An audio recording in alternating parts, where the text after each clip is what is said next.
Hi hello அனைவருக்கும் காலை வணக்கம். இன்றைக்கி நான் ஆப்பமாக கடலை குருமா செய்ய போகிறேன். என்னோடய சேனலில் டெய்லி ரொட்டீன் தான் வரும். மறக்காமல் எல்லோரும் பாருங்கள். நான் கடலை குருமா எப்படி செய்கிறேன்னு பாருங்கள். நான் தாளிக்கிறதுக்கு தேங்காய் எடுத்துக்கிட்டேன். அப்புறமா ஏலக்காய், கிராம்பு, சோம்பு, பிரியாணி எல்லாம் இது எல்லாம் எடுத்து வதக்கிக்கிட்டேன்.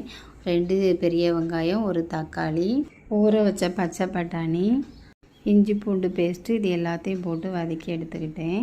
கூடவே தேங்காவும் வீட்டிலே அரைச்சி வச்சுருந்த மசாலாவும் சேர்த்து அரைச்சி எடுத்துக்கிட்டு இதையும் சேர்த்து அரைச்சி ஊற்றிக்கிட்டு அப்புறமா ஒரு 4 விசில் விட்டு நான் எடுத்துக்கிட்டேன். கடலை கொஞ்சம் நல்லா வெந்திருந்தது. அதுக்கு பிறகு தாங்க நான் உப்பெல்லாம் சேர்த்துப்பேன். ஃபைனலாக உப்பெல்லாம் சேர்த்து மல்லி இலை, கருவேப்பிலை இது எல்லாத்தையும் போட்டு இறக்கி எடுத்தாச்சு. ஆப்பமும் சுட்டு நான் சாப்பிட ஆரம்பிச்சிட்டேன். காலையிலே சேனலை சப்ஸ்கிரைப் பண்ணுங்கள், லைக் பண்ணுங்கள், ஷேர் பண்ணுங்கள், சேனலுக்கு சப்போர்ட் பண்ணுங்கள்.